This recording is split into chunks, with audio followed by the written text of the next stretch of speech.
How's that? Better? All right. For this semester. And I just want to thank you for being a great class. Good effort, wonderful final projects. Thanks a bunch. I haven't talked to Dr. Ammon today, but I've checked eCafe and my sections have 90%, 90.6% so thank you for that, for your comments to make future classes better. So we don't have recitation this week either. You're free to go.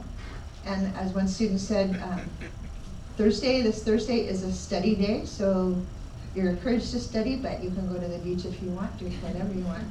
But our final is a week from Thursday on the 12th, right? 12 to 2 in this room. 12 o'clock. Don't be late. You have 2 hours.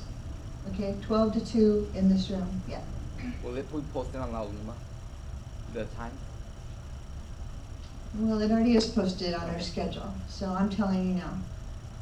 And But it is on the schedule, 12 to 2 on the 12th. And the exam, is it only on the second half for the, The exam is mostly on the second half, but just because you learned what endemism and indigenous are in the first half doesn't mean you should forget it now. Okay. So we hope to have underlined the things that we'd like for you to remember by different speakers coming back to the same landing points many different times. Okay. If you have any questions about any of the material covered, feel free to email either me or Dr. Ahmed or both, whichever you'd like to do, and we'll get back to you. Okay. I want to thank Josh for his hard work this semester too, and good luck with your quals, right? Okay. All right, let's get going. So my lecture today, Human Impacts on Marine Ecosystems in Hawaii, is a counter to Dr. Ammon's lecture on Thursday about human impacts in terrestrial environments.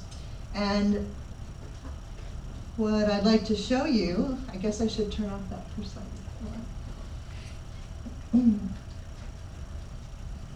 Excuse me, is that interestingly, the major causes are pretty similar between the terrestrial and the marine environments. Land-based pollution, resource exploitation, invasive species, and the big picture, global climate change. So in the ocean, pollution is mostly sedimentation and runoff into the ocean and nearshore ecosystems. The exploitation has to do with overfishing, overharvest. Invasive species, we'll talk about, they have pretty much the same effect on in the sea as they do on land, overcrowding, competing native species. And global climate change in the ocean has to do with sea level rise, ocean warming, ocean acidification. Interesting thing about there is a big difference between human impacts on land and human impacts in the sea in Hawaii and other places is that we know of no marine extinctions due to our activities. Isn't that interesting? Why would that be? Why would that be? Probably because we didn't know about it in the first place. Sorry. Go ahead. Because marine animals are allowed to like come and go, so even if we mess up Hawaii, they might be living elsewhere too already. Marine organisms have an escape in the sea. They can run away. It's not just that they only are adapted to live in that particular valley or environment where they can't crawl very quickly out of, but a marine population does have more opportunity to escape. Did you have another one, Leila? I just said there's a lot we don't know about in the first place. So there's a lot of really tiny things in the ocean that we That's a really good point. There's a lot of things that might be extinct that we haven't even been described yet. And one story, a colleague of mine, Dr. Peter Glenn, described the first known extinction of coral in Panama. He had been studying the place for quite a long time. He went back. The coral species was gone. I think it was Paredes panamanensis. And then because there had been bleaching and runoff in the area, so that's what he attributed to causing the extinction of that species. And then he went back several years later and found it again. So he had papers in Science on an extinction of a species, and then in Science again on no, it wasn't really extinct after all. But you're right, there may be species species that we don't even know about that have become extinct in the marine environment. But to this point, we don't know of any. And that's quite a different outcome than on land. So land-based pollution, let me give you an overview of what I want to talk about for the next few minutes. Can be, we have these terms, point source and non-point source. So point source is when you can point to it. So a stream mouth or a sewage outfall, a power plant, or even groundwater springs, as opposed to overland runoff, which is sheet runoff. When it rains, it carries down everything that the water comes in contact with, eventually ends up in the sea. And the pollutants that we're mostly concerned about, I mentioned sediments, but also nutrients. What are nutrients? Fertilizer, right? Mostly N and P, nitrogen and phosphorus, because they are fertilizers. They cause plants to grow, and sometimes that pushes ecosystems out of balance. Too many plants. Heavy metals, toxics that we introduce into the environment. One that I can think of just offhand is cadmium. And guess what the major source of cadmium, a heavy metal, what the source is in the environment, in the marine environment? It comes from our tires that wear off on the roads, and when rain falls, that runoff carries the toxic chemical, the toxic pollutant, heavy metal, cadmium, into the marine environment. Other common pollutants would include herbicides, insecticides, vermicides, worm killers, fungicides, toxic chemicals. These are biologically toxic chemicals that we add to our environment for a purpose. We don't want insects in particular places. We don't want plant-eating bugs on our crops. We don't want, excuse me, particular worms in this soil, agricultural pests, again. Same thing with fungicides. We don't want fungus here. Do you ever use these kinds of killers in your life, in your world, in your home environment? Do you ever pick up Clorox? Do you ever pick up a little bug spray? I don't mean to keep a mosquito from biting you, but to kill one that's flying around your home. Yeah, I think we've all come into contact with these toxicants in our lives. Okay, and then by category, sediments I'll talk more about. That's dirt that erodes from soils. And here are the classes of nutrients. I mentioned N, nitrogen. That could come in the form of ammonium, nitrate or nitrate. Phosphorus comes in the form of phosphate. So these are different chemical compounds that contain either nitrogen or phosphate. And silicates. Where does silica come from? Plastic. It's eroded from the soil, is that what you said? No, I said plastic. Silica is like a plastic. Oh, silica is what makes glass, actually. We make, glass is made from silica-based sand. So silica comes from soil, but it's also in freshwater and the marine environment. And in fact, at Waikiki Aquarium, silicates are a huge problem. Anybody work at the aquarium or ever scrape the tanks in Waikiki Aquarium? I have, many times. Stuff grows on the windows of tanks, of marine tanks. And you don't really want it there. It might be natural, yes, but an aquarium is for people to see the organisms in the tank. So if you have a fuzz of diatoms, for example, they thrive on silicates in the seawater.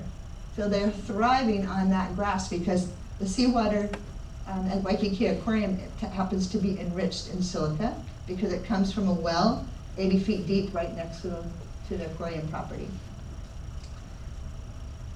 Other chemicals I mentioned were the toxic chemicals, but also other things that we introduce into the environment, including hormones like birth control pills and antibiotics that we don't absorb in our body, but that are flushed and end up in the marine environment.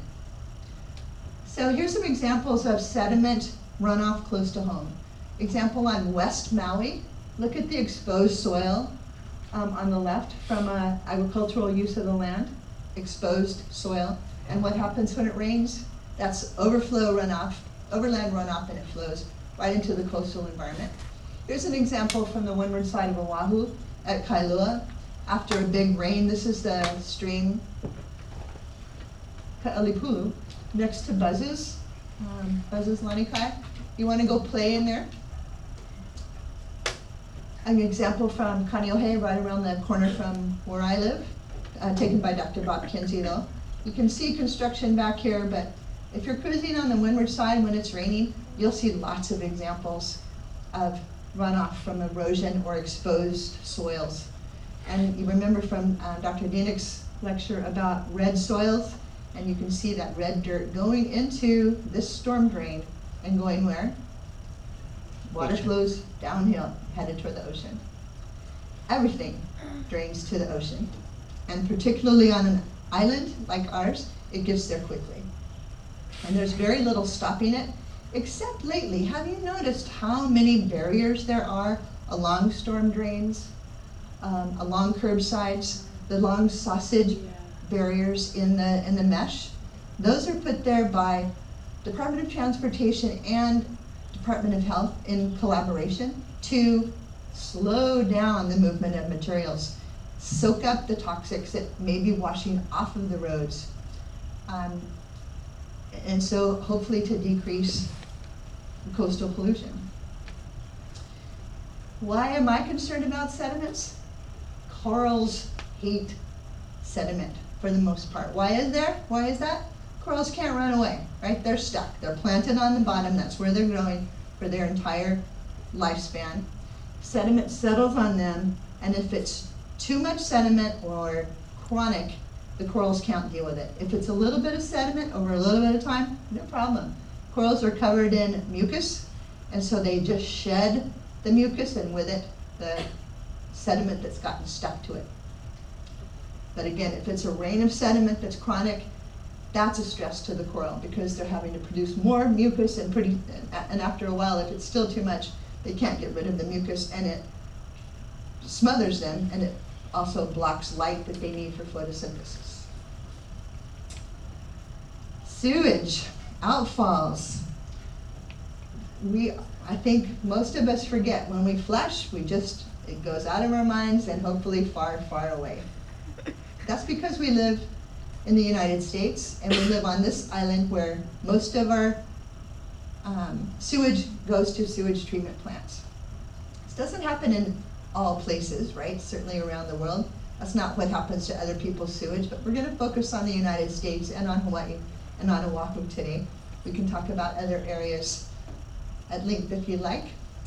So in our great wisdom, somehow we ended up with 3 major sewage outfalls in Kaneohe Bay. Kaneohe was growing in the 1950s after the end of World War II.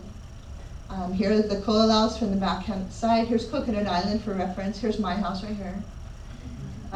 There's an outfall here right by Kokokahi Y, right by Kaneohe Stream. A second outfall further north in the bay, kind of by Hygienic Store. And a third outfall over here at the Marine base, the military outfall. And Dr. Bob Johannes said, wow, what a way to kill a coral reef. Introduce increasing amounts of nutrients, because that's mainly what sewage is, nitrogen and phosphorus, into an enclosed embayment. Because you'll remember from some of the other slides I've shown you, Kaneohe Bay is separated from the open ocean by a barrier reef out here on the northeasternmost edge. So put sewage into an enclosed embayment, and what do you get? Lots of algae. So coral gardens of the Pacific, as they were known in the 20s and 30s and 40s, turned into desolate reefs. Thanks to people like Bob Johannes, who was a graduate student here and a postdoctoral researcher here, brought this to our attention, and you've all seen the video cloud over a coral reef. You can't believe, I can't believe, in watching that video, how altered this environment became. It shifted to a filter feeding environment. It looks creepy, you know, on that video. You see filter feeders, big sea cucumbers, sponges, zoanthids, all kinds of filter feeders, not the vibrant coral reef that was in the bay prior to this development. But scientists took note. They got the community's attention. The community demanded action. That meant the legislature had to put a whole bunch of money into a new public works project, and they did. And they diverted these two major outfalls in the south end of the bay offshore of Mokapu Peninsula, that's beyond the marine base, about a mile offshore, and in about 100 feet of water. So now the outfall with all of that sewage is diluted and swept away by the currents. That happened in 1978, 1979. Ohuimanu kept pumping sewage into Kaneohe Bay up until 1986. Oh, I should point out, if you go north of Kaneohe Bay to this day, are there sewage outfalls? Actually, there are. There are no sewage lines, for the most part, north of Kaneohe Bay. Isn't that interesting? Everyone's on a cesspool or a septic system. So sewage seeps into the property and eventually finds its way where? To the ocean. Downhill, into the ocean. So here's a chart showing what happened after sewage diversion in this is before 1977, and then after.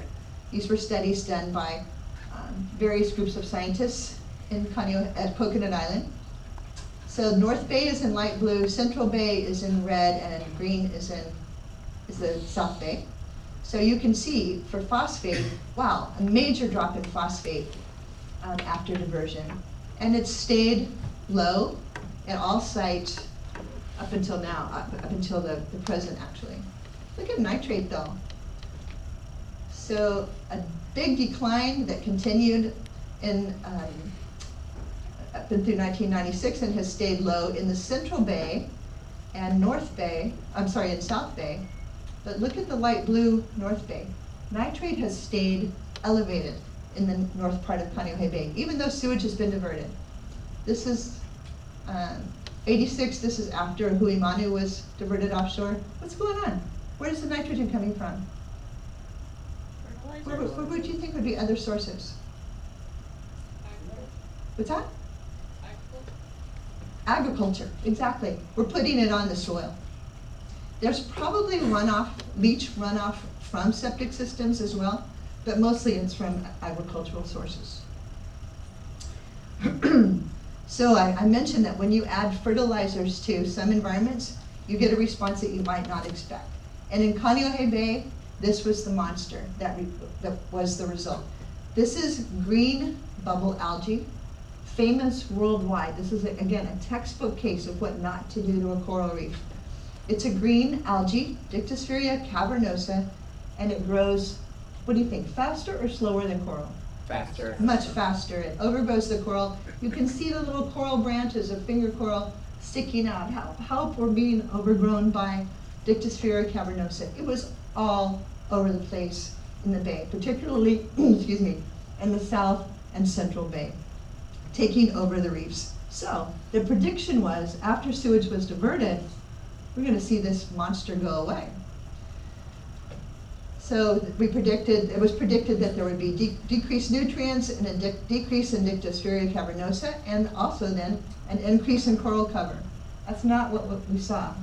Initially, well, certainly there's been a decrease in nutrient levels, and there was an initial decrease in green bubble algae through the 1980s, but kind of surprisingly, it's recovered again in 1990. Why is that? Well, I'll show you a chart. Excuse me. Excuse me. So 1971, this was the Dictysphaeria on the reef slope. After sewage diversion, this is 1983. Yeah, it's been really decreased, but it kept increasing, and in 1990 we saw more Dictysphaeria cavernosa. Why do we think this is? Probably over-harvesting of fish that eat algae, and continued nitrogen and phosphate going into the bay, and being released slowly by the sediment on the bottom of the bay. The funny thing is, though, now Dictysphaeria cavernosa is almost gone, and it disappeared nearly overnight in around 2006. This island experienced 40 days and 40 nights of rain in January and February 2006. And researchers went out to do the regular surveys in Kaneohe Bay after that and found that Dictus Fury is gone. What a surprise. Amazing. And this was published by John Stimson and his student Eric Conklin in 2008. Keep that in mind. Dictus Fury disappeared after that long spell of rain. So their idea was that it was probably light that the algae needed to stay alive, but was decreased during these long cloudy days. Fishing, overexploitation of resources. I'm going to mention these different kinds of commercial fishing in Hawaii. Long line, we call it money fishing. This is for ahi, big eye, bluefin, or swordfish tuna. Poland line or troll fishing, mostly for ahi, yellowfin, skipjack, pombo, or mahi-mahi, and surround nets. Big purse seining, often targeting akule. Another big area of commercial fishing in Hawaii, kind of surprisingly, or maybe not, is aquarium fishing. Things that are prohibited in Hawaii, thank goodness, are methods of fishing that do continue to be used elsewhere. Using dynamite, there are islands around the Pacific where you'll see one-armed fishermen and you might ask them what happened. And pretty often it's the result of an explosion of dynamite.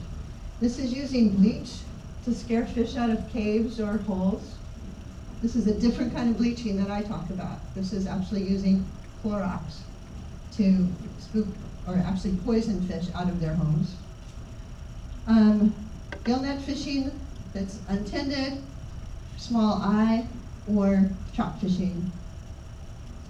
This is a slide provided by Dr. Ellen Friedlander looking at total landings and catch per unit effort of Hawaii's 8 major fisheries from about 1900 through, I think the last data are from 2012. This is jacks, o'io, big eyes, chubs, soldierfish, moi, aholehole, and goatfish. So what do you see? What is the trend in each of these? A decline. What does a decline in fish mean to our coastal ecosystems, particularly coral reefs in Hawaii?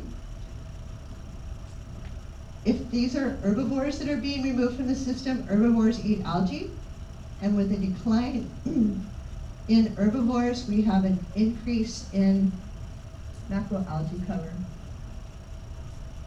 The algae grow out of control when the herbivores aren't there to keep it in check. This is also a slide provided by Dr. Friedlander looking at the target fish biomass among this. I think there are 19 locations in Hawaii, and let's look at those locations. These are open areas like Waikiki, Kaneohe Bay, Manele Bay. These are protected areas or community managed areas. And the green here is the northwestern Hawaiian Islands. So from this, we think that this relatively untouched green bar shows us what normal biomass is for an offshore coral reef ecosystem in the Hawaiian chain. What this shows us is that open areas get hammered. They're not nearly, don't have nearly the biomass as unfished areas. But these managed areas, marine protected areas or community managed areas, do much better.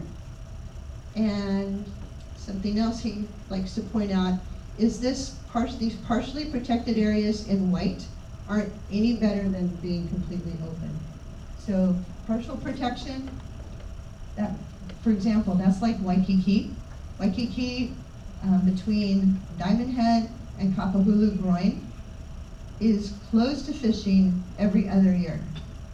What do you think that place looks like on December 31st, right before a new open year? Yeah. People are camping out. There's fishermen everywhere camping out. What do you think it looks like on January 3rd?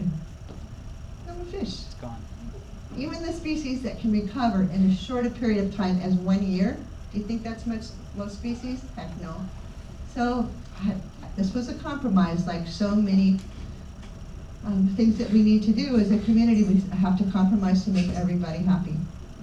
But those kinds of partially protected areas, they don't work. Okay, let's look at the value of some of Hawaii's nearshore fisheries. Akule, opihi, he'e, crabs, lobsters, limu, and aquarium fish. Does that surprise you? That aquarium fish are much more valuable at present, up to $2 million per year, than some of the other common fisheries. Yellow tang is by far the highest total number caught, over 3 million caught in, this is from 1976 to 2003. These are data provided by DAR's Bill Walsh and his crew, yellow tangs. But also look at the second most common fishery. What do you think that is? Sabellostart sancta josephi is a feather duster worm. People love to have them in their aquarium. They're pretty easy to take care of. They're beautiful. A collector can get about $1 a piece, and I've been told they go for $20 to $30 in aquarium stores. But look at the number, almost 1 million, and most of these come from Kaneohe Bay.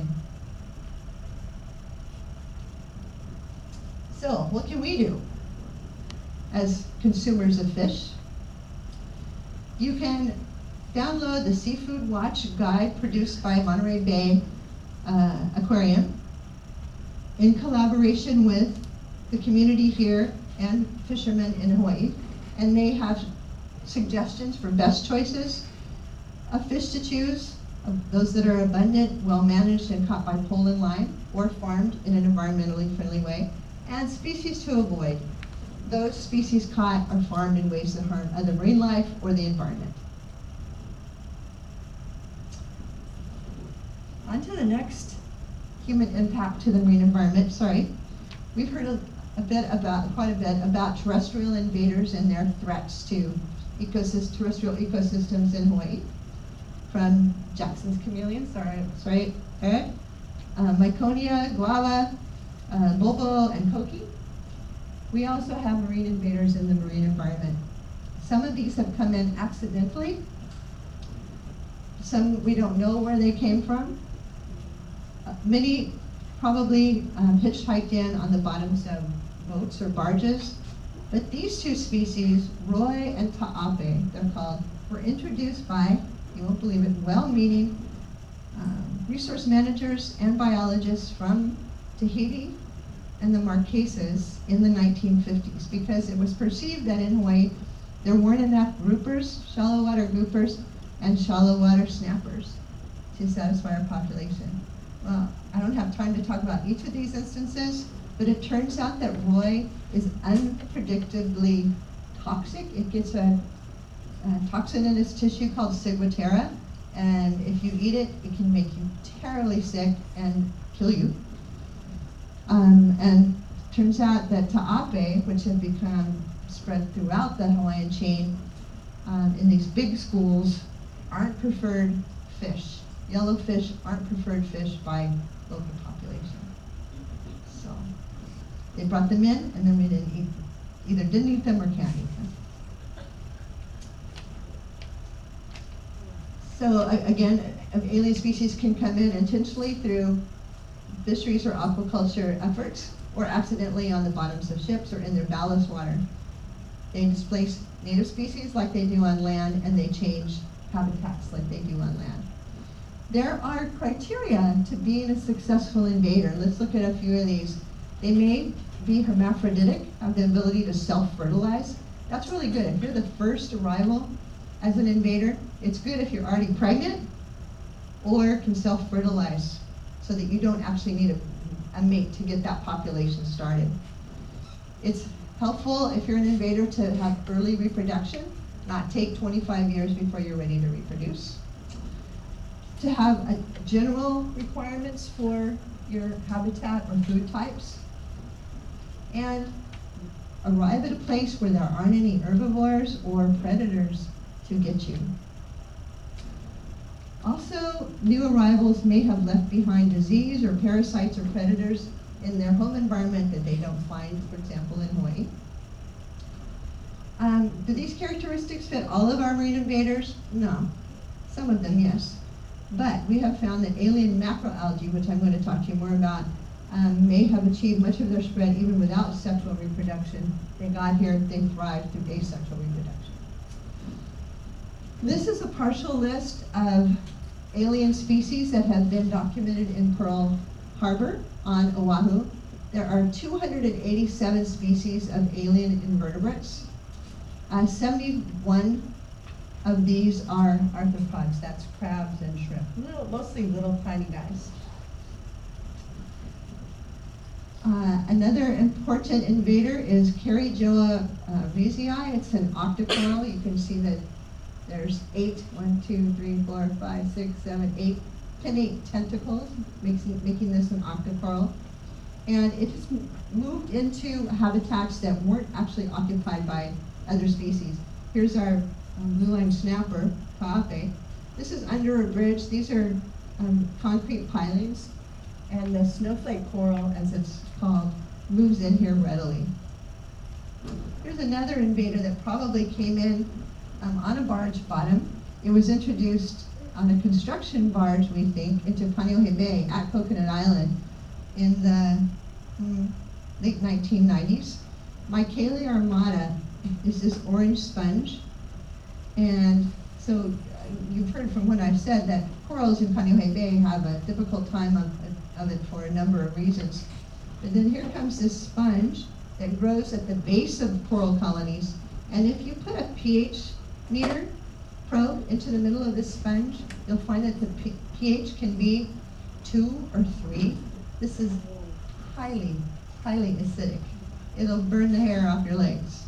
So it's actually dissolving the coral from underneath. So they've got sediments and lack of herbivores, giving them an alien algae, giving them problems from the top, and then underneath this orange-red sponge, actually dissolving their bases.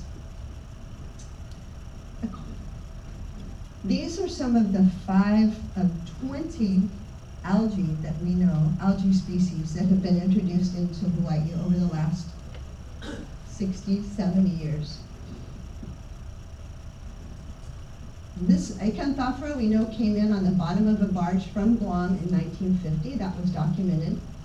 These other species were brought in for aquaculture purposes by Dr. Max Doty, a member of the botany department here at University of Hawaii, Manoa. Oops. He was trying to figure out a way for Pacific Islanders to have a new source of export, and he was given a number of rewards for his efforts to develop these aquaculture tools. He worked at Coconut Island in Waikiki. He wasn't worried about these species escaping. He didn't think it would be a problem. His students didn't think it would be a problem. Guess what? Why were seaweeds brought in for aquaculture? What can you do with seaweeds? Well, if you have used any of these products in the last week, you have been exposed to carrageenan, which is a derivative of these seaweeds. It's a smoothing agent. It's used in ice cream to shaving cream. Sorry, I'm going to move on to that. These 3 species, Hypnium usiformis is one. It has become a huge problem on Maui, where it costs the county of Maui up to $20 million a year in lost revenue from income property and another $100,000 a year to clean it from the beaches. The thing about Hypnium usiformis, when it washes up on the beaches, which it does, and then dies, it smells worse than anything you've ever smelled. I thought a dead sea urchin was bad. Dead Hypnia, oh my God. Not as bad as a dead whale, but probably so. So big problem for Maui. They brought in a modified potato picker to scrape it off the reef. But guess what? Hypnium usiformis is so sticky that the sand sticks to it. So when they were cleaning it off the beach, they were taking their beautiful beach with it, and it was ending up in the landfill, all that gorgeous Maui sand. Gracilaria salicornia, species 2, introduced to Waikiki and Kaneohe Bay in the 1970s, and it invented a way to grow in Hawaii that it never dreamed of. Not that algae dreamed, but it never did in the Philippines, where it was initially probably from. And that is, instead of growing in little sprigs and having native fish species chew on it, it grows into mats because there's nothing here that really prefers to eat it. So it developed this mat-forming morphology. And it has taken over. This is a study, neat study done by Dr. Bob Kinsey and his students, looking at species of algae off of Waikiki from 1966 to 2002, right by the aquarium. They found over 60 species of algae, no single species dominated. But look what's out there now. Less than 20 species dominated by 2, and one of these is Gracilaria salicornia, one of these new invaders. And the last one is Capophycus or Eucuma. We call it, I forgot what we call it. I'm sorry, it doesn't have a common name nor a Hawaiian name, because it's only been in Hawaii since about 1974. It has been spread. Dr. Cooley Rogers and Finney Cox documented its spread throughout Kaneohe Bay, from Coconut Island to the South Bay. This is Gracilaria salicornia, this is Capophycus. And it has continued to spread since then. And again, forming mats that grow all over and overtop native corals and native algae. So what to do about these introductions? Before we knew it, we had invasive algae on important reef areas throughout the state. So working as a group, many people from the University of Hawaii and our various state and federal agencies got together to try to figure out what to do. This had never been a problem in the world before, and we had to figure out novel ways to get rid of it. So we raised public attention. We got everybody together to talk about it, and we formed the Hawaii Marine Algae Group. This was in about 2000. We sponsored dozens of algal removal events, mostly at Waikiki, and brought in thousands of community volunteers, including decision makers and politicians. We put our collective consciousness toward this problem here at University of Hawaii. These are the 2 students who led the effort. Jen Smith is now at Scripps Institute of Oceanography, and Eric Conklin is marine science leader at the Nature Conservancy Hawaii. One of the things we came up with was the world's first super sucker. So this is a barge, a floating barge in Kaneohe Bay. This is how it works. There's a big pump without an impeller on the barge. Divers feed that alien algae into it. It goes into a collection area on the top of the barge with a screen on the bottom, and the water falls through, so you can scoop out the bad algae. If there's anything that native that you wanted to save, you can pull it out of the collecting area here and return it to the reef. We developed this in collaboration with the Department of Health and the State Department of Land and Natural Resources. But the super sucker can really get rid of a lot of algae quickly. Then what do you do with all the algae? Well, working with this great family of farmers on the windward side, John and Charlie and Paul Raccoon, they put it on their taro and sweet potato fields in Kaneohe as soil amendment. Okay, what happens after you suck off the algae off of the reef? Well, on Coconut Island, we were really stoked to point out that here's what it looked like before the algae was sucked off. Here's what it looks like afterwards. 11 months later, it still hasn't come back. And 14 months later, yay, here's a new little coral recruit starting to grow. Success, we did it. But that didn't happen up in the North Bay with Capophycus. Here are maps, surveys done by the Division of Aquatic Resources at DLNR. The red and yellow show Capophycus abundance upon reef 44. In 2008, and then 2 years later in 2010, the super sucker had gone up and down here a number of times in the middle. It would grow back as soon as you had sucked off the algae. And it was encroaching on rare species, NOAA species of concern. For example, this beautiful purple montipora up on the reef in the North Bay. And you can see it just attaches and grows right over living coral species. If you try to remove it by hand, and these are 1/4 meter plots, here's Capophycus growing over coral. This is after it's been scraped off, and this takes hours to do, because you have to scrape off every little last piece. And then 6 months later, it's back. It's the devil. But we found out if you make a cage over an area that's dominated by Capophycus and throw in a native sea urchin and come back 6 months later, voila, native urchins eat the stuff, yay. So we have a native biocontrol that we think we know now, after a number of research projects, is effective in controlling alien algae in Kaneohe Bay. How do you grow more of them? Because they have been over-harvested. You take a female, eggs, a male with sperm, mix them together, get little larvae, and this was done in my lab, actually in Dean Hall. We were able to grow one single urchin recruit after a whole lot of work, time and money. We named it Adam. This is 1 millimeter across. Adam was, again, hard won, but there are people who know much better than we did excuse me, how to grow sea urchins in captivity.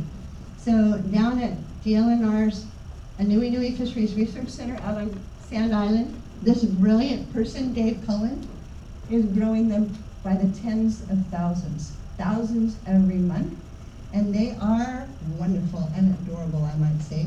So at about the size of a nickel or a quarter, we have transplanted thousands, tens of thousands out to Kaneohe Bay to help us in the war against alien algae. You can check them out under Sea Urchin Hatchery on Facebook. There's too much to cover in one lecture, but the last chapter here is global climate change, and you've heard a lot about that, especially last week from Dr. Chip Fletcher. Increasing surface temperature, it's hotter now than it's ever been in recorded history. And so we're seeing, what does that mean to nearshore ecosystems in Hawaii that are dominated by coral reefs? Increase in bleaching and coral disease, and changes in our native species distributions. We've heard about rising sea level and decreasing pH,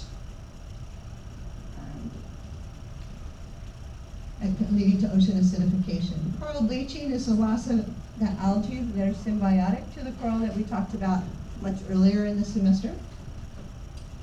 And it happens when the water temperature is 1 to 2 degrees centigrade above the summer average.